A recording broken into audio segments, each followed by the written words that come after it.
Okay, so hi everyone. Thanks for coming for the talk. Today I will be speaking to you about a case study on how an optimization error can actually lead to an out-of-bound access, even though things might seem harmless or the bug might seem harmless at the start. So just a little background about this case study. I specifically chose this CVE as a case study mainly because of a few reasons. Like one of them being from the past few days the past few V8 end days that I do. This trigger bug actually does not result in a crash, but it is still a bug in V8 itself. This means that even fuzzer that depends on crash to detect bug will not help. Also, I did in the past few end days as well, I did not actually do an in-depth analysis, at least not as much for the creation of proof of concepts. Leading to an out of bounds. So actually my goal is like in the future, I'll be able to develop POC, for example, just by looking at patches in a Chrome bug reports. So who am I? Just a quick introduction. I'm working in Star Labs currently, same as Jia Hao, the previous speaker. I'm a security researcher there, mainly doing end-day analysis. So I'll write reports based on whatever analysis that I've done and develop exploits as well. So I'm usually known as a C-Explore or table. And then usually I have multiple hobbies like judo, BJJ, origami, designing, etc. So just the agenda for today, I will be going through some basics like terminologies like what sea of nodes is and what Turbolizer is used for. Also go through some examples of optimizations, and we will see together like the naming conventions of functions. After that, we will try to discover the bug, which is also the first initial POC that the author actually came up with. And then after that, we will have a pretty heavy topic, which I hope at least some would still understand, of how a seemingly harmless bug can actually lead to a crash or an outbound access. After that, I will be going through just a one slide exploitation overview, like what primitives we need. Then we will close with a conclusion and some Q&A. And of course, before that, a demo. So what are sea of nodes? Sea of nodes is just a way of saying we have tons of nodes. Yeah, basically V8 uses nodes during graph building. Even during running of JavaScript, everything will be broken down after AST and be placed in S nodes. And there are three kinds of flows: control flow, data flow, and effect flow. So it's more of the order of operations. For example, a read must come after a write for this particular case. And in V8, there's this thing of this optimization part of it. And oh, wait, I didn't. Okay. So in doing optimizations, because as we all know, JavaScript is a language that's not strongly typed, it's dynamically typed. So it's up to Turbofan to actually find out if it's a string or floating point number or integer. If we cannot do that, optimization can't be really be done at fullest. For instance, if we know an object is an integer, the way we would want to optimize an integer is not the same as how you optimize if it was a string or even an array. So for this Turbofan, we need to do smart guesses, which is also known as speculations. So it will actually, under the hood, make use of some form of feedback into each loop during the running of functions for the optimizations. These are also assumptions that are being made about the object type.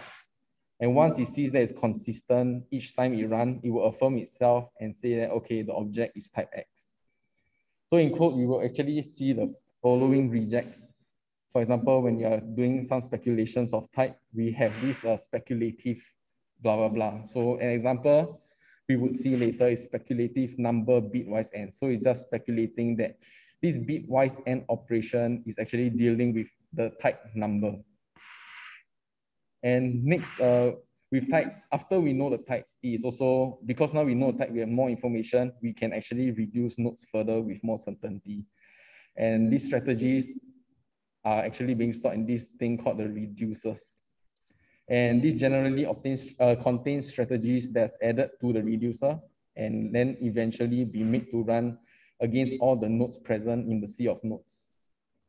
And also during in the optimization pipeline, there are multiple phases. It's just a way of saying that we have a systematic way of optimizing your code. So there are many phases like typer phase, giving types to objects, or there's type lowering after we know what type we will optimize further. And there's also other things like, for example, effect linearization phase, like where we try to, like during the effect chain, how are we going to optimize that? These are just a few examples. There's actually a lot more. So for example, this is the type lowering phase, as you can see at the struct. It also contains like strategies that is being used for speculation as well. Once there are confirmed types, then appropriate reductions can be done. In this part, we can see the reductions being added, for example, over here, like the type lowering, or there's constant folding reducer, there's date code elimination. And then after that, this is basically asking the reducer to reduce the graph using the strategies that we have. So let's just take a quick example on like what are some of the optimizations that we saw that's also easy to explain. So for example, we have constant folding reducers. It's just saying that, for example, over here, when it's x equal x plus 0, it's actually just x. So we literally we can fold it to just say x equal x.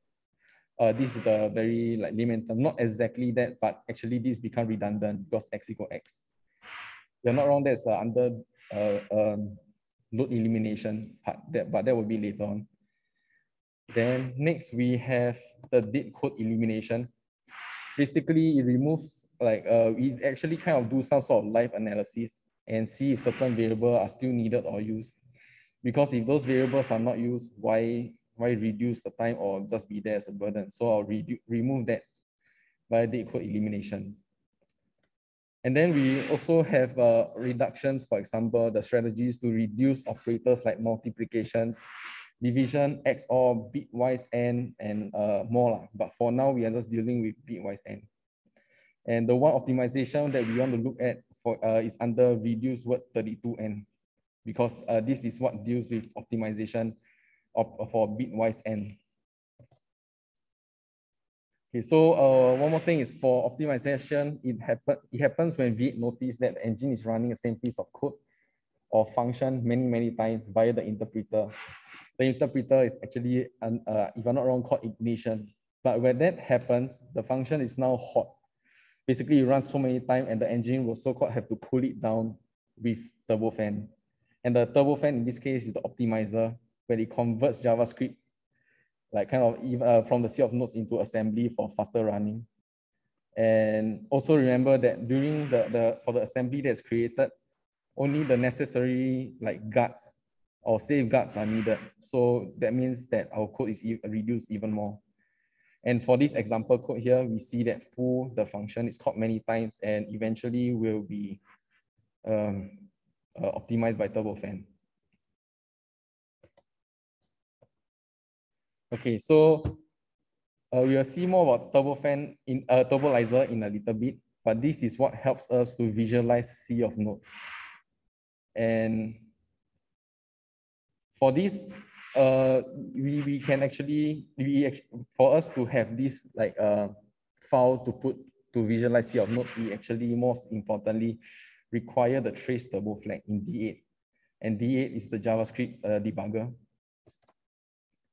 So just a quick look at Turbolizer. First, on the left side, it comes by default. You have JavaScript code and specifically functions that are being optimized. Functions that are not optimized have no need for optimization, and therefore, obviously, it won't be generated. And then next, we have the sea of nodes here.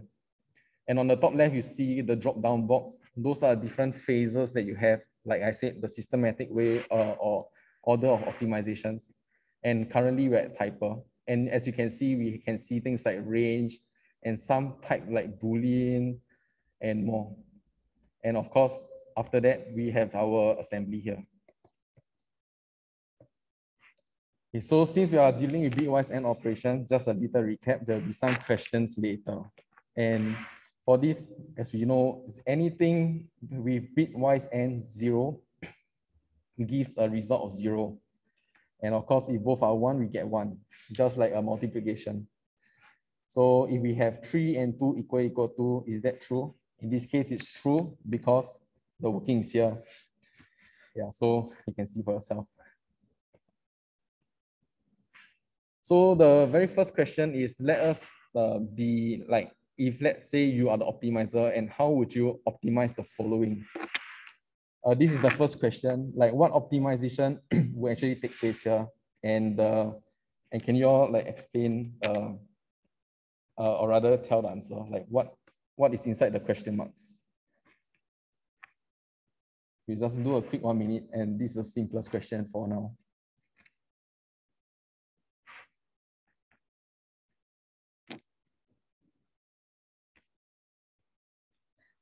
For this case, the question is which optimization will take place within this if condition, like source and zero, what is it effectively?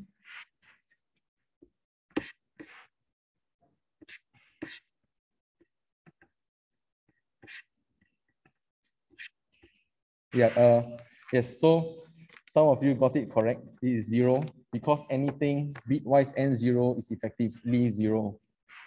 So yep, if zero, then console.log. I mean, we will print actually one over here. Please print one. So yeah, that's the correct answer. Okay, so because we are looking at POC development, let's look at a little bit of code. So over here, we have reduced word and. So this is a strategy that's being done, that's given to the reducer, specifically machine operator reducer. But over here, because we are in the sea of nodes, we actually have a binary operation matcher. And if the right-hand side of this node contains zero, it will just replace this entire node with the right-hand side, which is zero. So this example of how you look at the code for this function at least.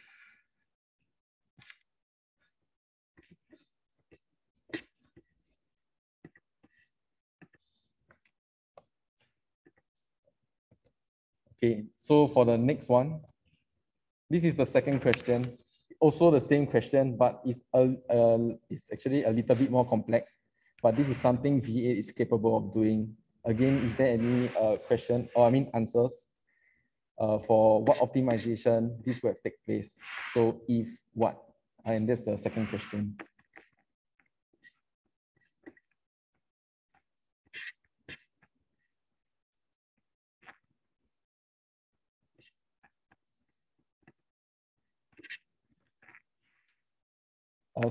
Just in case, I'll just give a clue. For example, -1 is just like binary 1, 1, 1, 1, 1, 1. So effectively, what does this return you as an optimized condition? And note that the number of bits that's shifted is the same, which is L. Nope, 0 is not correct. Because let's say X is 1 and K is 1 and L is 1, everything will still be shifted to the left.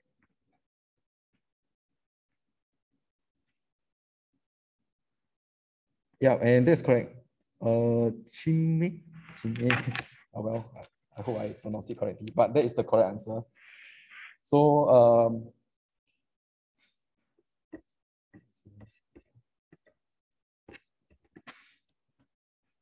okay, so she got it right, or he got it right, I'm not sure, but X times K bitwise shift left L is the correct answer for this case.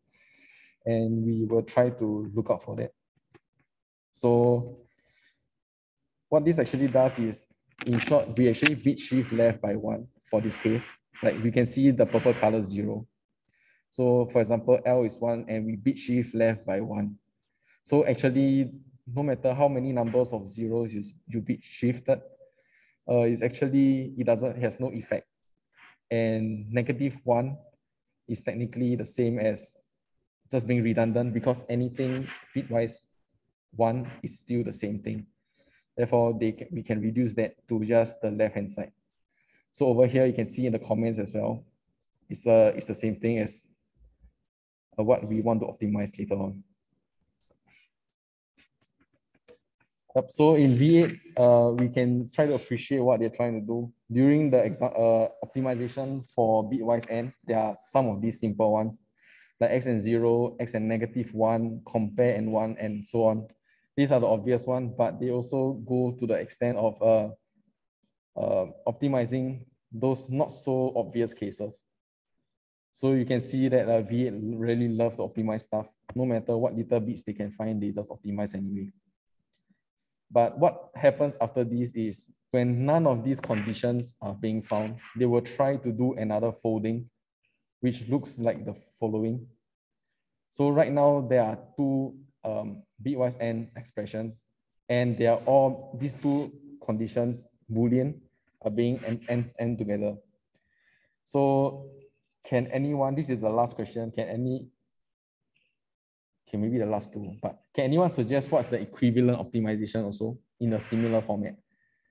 And clues are given here. This one I will just, yeah.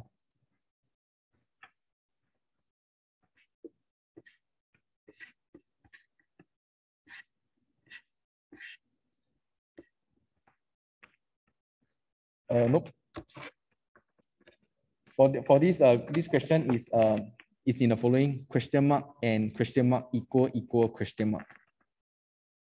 Yeah. Oh. Yeah. She may got it again. Like, yeah, correct. So it's actually a bitwise and 6 equal 6.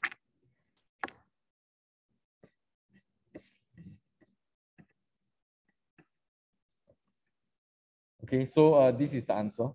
At least this is what V8 would attempt to do.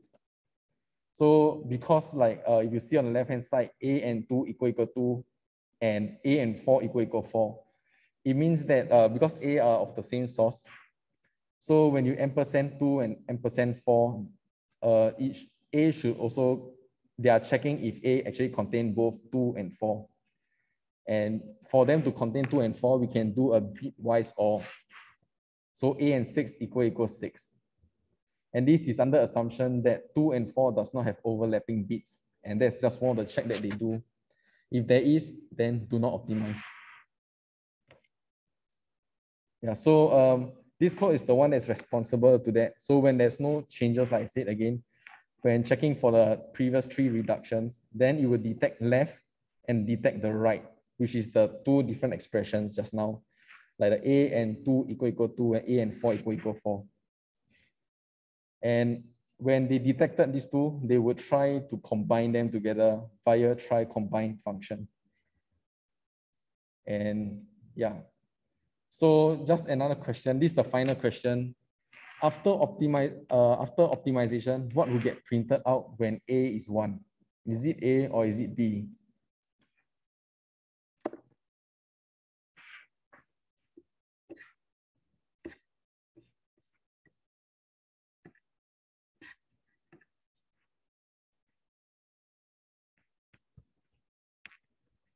So for this question is after optimization.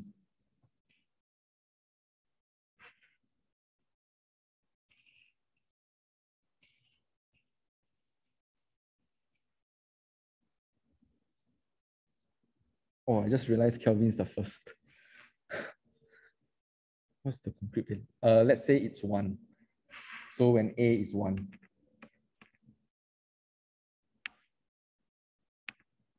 After optimization.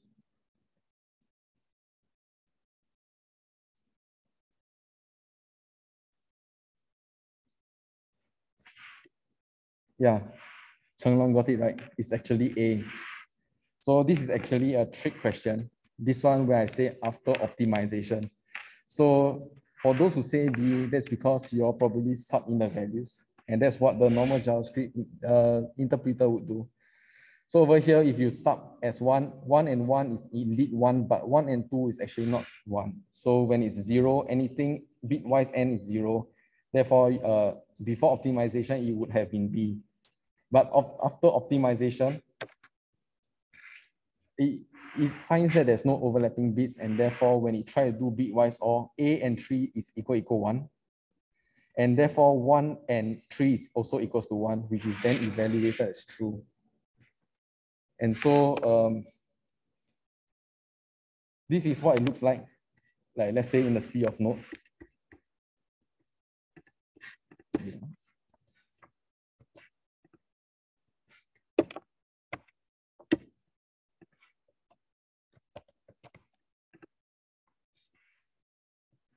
Okay, so this is what happens in a sea of nodes. When you detect the left of A and 1 equal 1 and A and 2 equal 1, what they do is they will try to combine after that. And after they do a bitwise OR on both sides, suddenly this is satisfiable. So this is the confusing part.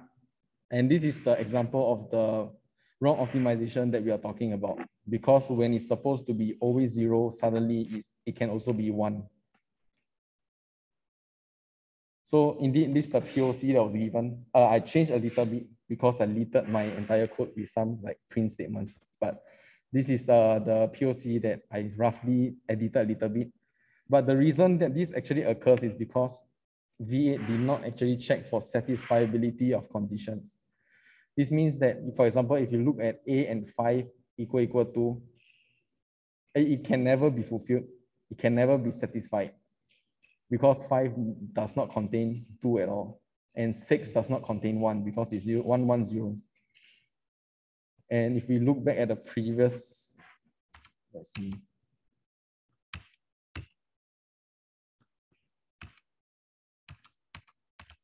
If we look back at the previous, A and 1 equal 1 is actually satisfiable if A is 1, but A and 2 is never satisfiable.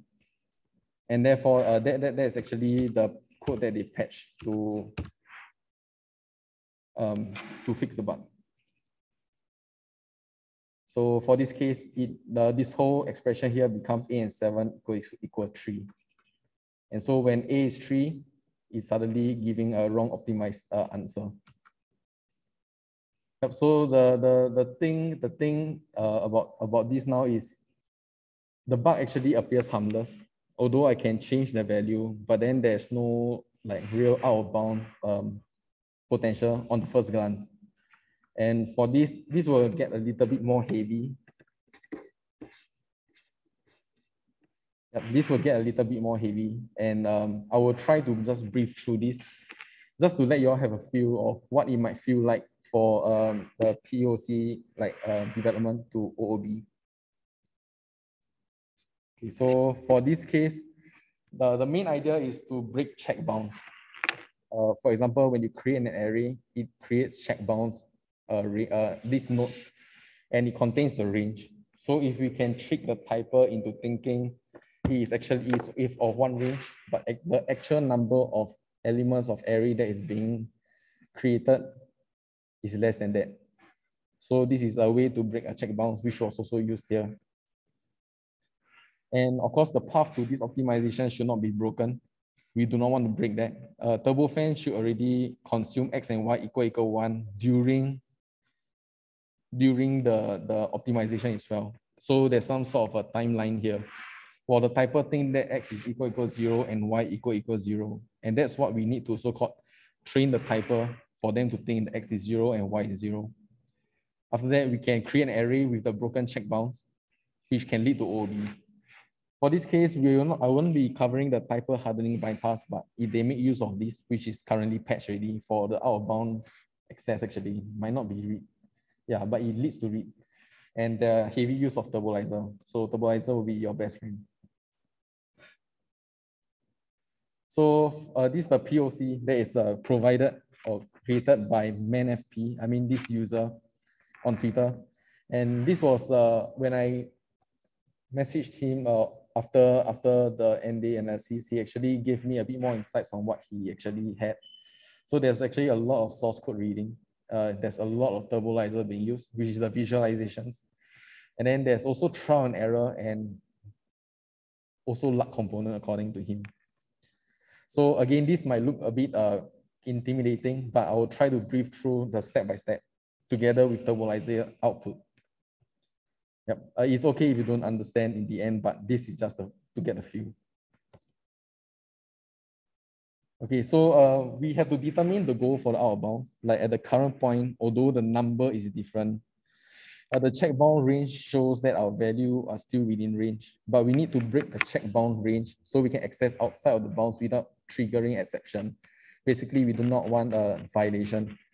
So here, if we can break the check bound range, then the then we can use that number for creating the array. And this is to try to confuse or trick Turbofan into thinking that For example, array is created of certain size when in fact the number of elements that is created is smaller. And I have this is for example, this one, array 1 has this range. For example, Turbofan thinks that this is the case. But because of the wrong optimization, this is what array 1 can actually have, for example, in terms of range. So if they think that array 1 has this range, which means that if I create another array after that, and I access outside, we have out of bound access here. Because now Turbofan thinks that we have the range when we actually do not have. So this is the goal. So, okay. So for this, the most important thing is to know the optimization error, and then it's just to fill it out again. So this is not to discourage anyone, but rather I encourage you all to try it out if you are interested into V8 browser exploitation. So for starters, in order to create the check bound nodes, we need to teach the typer that X and Y are value 0. And for this particular case, if you look at the code section, let X equals to A and phi equal to, those are basically two n expressions that are being separated as X and Y, almost like substitution. But for us to create a check bounds, we actually need it to be a number. But if you look at Turbolizer here, I've actually circled it as Boolean, and that's the output. So the author did not want this to be Boolean, and it's obvious that we do not want it to be Boolean after we know the goal, of course. So what the author actually did is to do this bitwise OR statement, and this actually converts from Boolean to something with range. So it's some sort of a number, and it's speculated to be a number. So this example of changing what we need to something else that we actually need. I mean, what we don't need to something that we need. And of course, in line, you can see in note 35 and 36, yep, they are all Booleans. Okay. So what do we have to do next? Of course, we will need to create a check bound node. So with this introduction of Bitwise again, we actually converted the Boolean to speculated number. And then after that, because now they are speculated number, we can use them to access a string, which is something like an array, and then introduce the check bound nodes here. And these are the check bounds that we strive to break in the end after they propagate throughout the sea of nodes. So while that sounds like it's okay, we notice that you see in note 39, the range is 0 and 1, which is something that X and Y has actually, because X and Y equal 1. And that is because true and false are actually evaluated from Boolean to 1 and 0s. But since the range is 0 and 1, actually we did not break any check bounds anyway. Okay, so now this gets a little bit more complex, but here's the thing that I eventually found out after some time.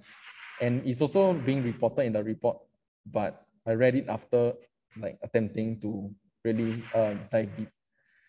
So for this one, the author actually do quite a bit of trial and error. And then after that, he realized that the check bound nodes was prematurely like destroyed after at certain stage. So he also realized that like a reduced speculative number operation, like during a certain phase called redundancy elimination, it actually allows him to continue to like preserve the check node there, or rather he also inserts another check node. And to do that, we actually have a function called reduce speculative number operation. So reduce speculative number operation is just a strategy to handle a speculative number, of course, the operation. And for this case, we can make use of this opcode that is under the hood called k speculative number add. Basically, we just want to add numbers, but is it a number? I have to speculate. So what happens during this one is we would want to create this like add, this number add here. However, if you remember constant folding, if I'm not wrong, yeah, here. If I do just x plus 0, because we need the add, it will just get constant folded away. So we won't get add. So this is the time where we actually need to thwart that. We need to delay, or we need to stop it. So the one thing that he did was to literally create an object with like a false boolean and 0. And then they do a ternary expression, whether false. And this one, of course, will always interpret to 0, but it's just not in time for them to optimize this away. And so because of that, you then have a speculative safe integer add in this case. And here we know that the constant folding didn't happen, but of course we need it to be speculative number add. That's because of the opcode. So to do that, we just need to convert this by adding a large number. So this is what the author did. These are the adds, and what the author actually did is to replace 0 with a large number. So after changing them to a large number, you can see the highlighted nodes. They are all in yellow. I've pointed them out, and they actually have number written inside of them, which means that it's now speculated to be a number, which is something that we want. But again, remember that we want x to be known as 0, and we want y to be known as 0, but right now it's 2 to the power of 30, which is like of this range. This is not the range that we want. So now we can actually subtract them again by 2 to the power of 30, but of course, again, constant folding will happen. So we just have to do the same trick. So if we do this, of course, the constant folding would just remove the speculator as number. So we are no longer looking at number again, we are looking back integer. So we need to do the same trick to stop the constant folding. And so now it's just a minus 0.y, which is actually just 0. And we know that it's actually okay if we see that we can actually see these operations in the sea of nodes. Because if it's optimized away, we won't be able to see it here. And the bad thing here is now O.y is actually viewed as sine 31 and not a number. But we need it to be a number because of this number subtract, like in the next node that is coming out. So to do that, the author simply just do another bitwise n with the number 1. Just like this. And all of a sudden it's okay.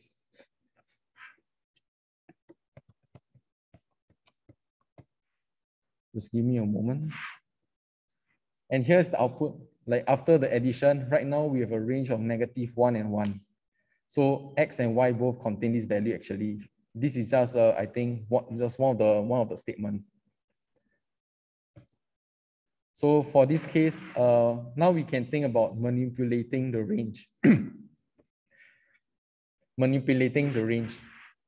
So we can have a few functions like math.min, because that also, as you can tell, logically it should limit the range. It's a way to limit the range. So initially we think that we can just do math.min 0, x. But after some time of searching, there's a realization that there is this piece of nodes. I mean, there are a few nodes here that is actually causing trouble. And this is the select node that is being used to hinder us. Not really used to hinder, I mean, it's just part of the code, but it's hindering us. And there's these conditions here, as in unsigned integer 32 less than. It's just to check if 0 or is less than x or something like this. But then, so what the author actually did is to he actually found a way to optimize these things that is hindering us away. So if you just look at the code for a quick one, this just reduce select. It's just a node that's being reduced, which is a select node. And it will look at the conditions. And here we can see that it's being replaced as Boolean. I mean, this is the opcode here, unsigned in 32 less than.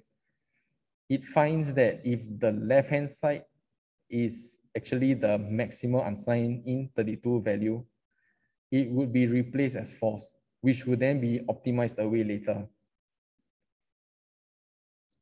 So over here, we can see it's actually effectively -1 or 2 to the power of 32 minus 1. And also, of course, we have to make sure that the condition is matches that is 32 as false. when it's less than. So this is the next stage. So 2 to the power 32 minus 1 on the left side, which would optimize the select node away later on. And after that, we can view that the range has been changed. But again, we need x and y to be 0. So after this minimum function, we actually minus back 2 to the power 32 minus 1, which gives us this. And also realize that in early optimization, there's no more select node. It's gone. So now we can take a look again at x and y.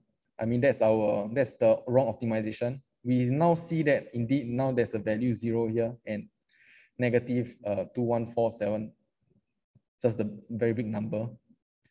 So right now we can try, now is the perfect time for us to change the range for this using our x and y value.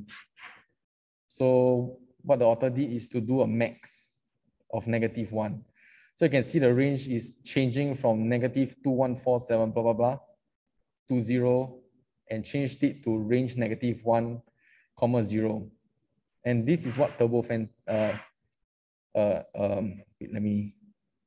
this is what Turbofan sees actually. But as we all know, x and y is actually value of 1. Let me see. Okay, so this means that we're actually starting to break the bounds because Turbofan thinks that it's -1 and 0 when it's supposedly, or rather the compiler actually sees it as -1, 1 to 1 basically. But then, so actually you might have thought that now we have broken it, we can actually use it now, but actually not really yet. We still have one more last stage because x and y gives a value of 1. I know supposedly you have 1, but Turbofan does not see 1 as part of the range between -1 and 0. So this is still a violation. And therefore, the last part that the author actually did was to actually play and massage the number until it is within range, but still breaking the excess, the bounds. So this is what the author did here. So now that we know confused is supposedly 1, because the max is 1. So 0 minus 1 is -1, and -1 bit shift left, bit shift right by I think any number except 1, I think, to give you back to -1. So as you can see, the let me. Oops.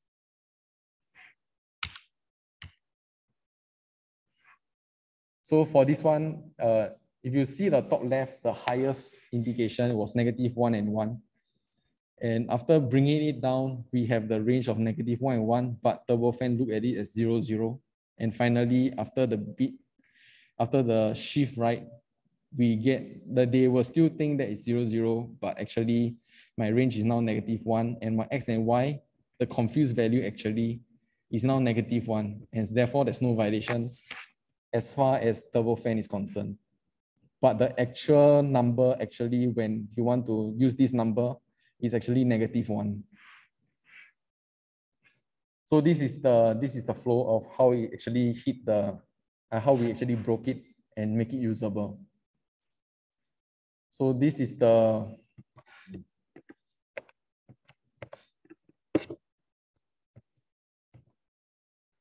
for this case, if we look at line number 16, our value is actually -1, not in Turbofan's eyes.